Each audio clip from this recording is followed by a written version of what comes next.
kalau kita makan, gagap seminggu. Lepas kita biarkan lama di outdoor, tengok cheese yang kita belum kapek ni. Dia keluar. Dia keluar. Kita pakai kita punya kerambit Mana? Yes. Ni dia punya minyak berpeluh-peluh ni. Ni logo dia pun. Ini cheese baru 2025. 2025 cheese korang 2025 setahun. Memang setahun ngam-ngam je sampai ke Malaysia ni. 2025. Ni. Dengan rennet dia. Okey, tengok rennet dia. Ni sebab apa saya pakai ni? Sebab kita nak buang minyak. Kita nak buang minyak. Macam mana kita nak asah pisau ni? Macam mana kita nak asah? Ni. Yes.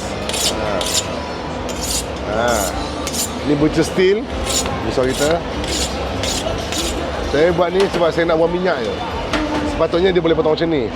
Potong dua. Tapi saya nak masak gula dalam dia, atas dia. Tengok, bismillahirrahmanirrahim. Tak lupa nak lap. Bismillahirrahmanirrahim. Kita lap dulu. Ni kain baru Bismillahirrahmanirrahim. Tengok. Kita tarik dia punya minyak. Ini berminyak penuh ni. Iya.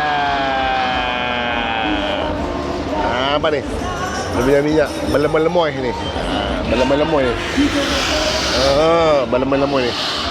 Melemoy ni. Apa ni? Melemoy.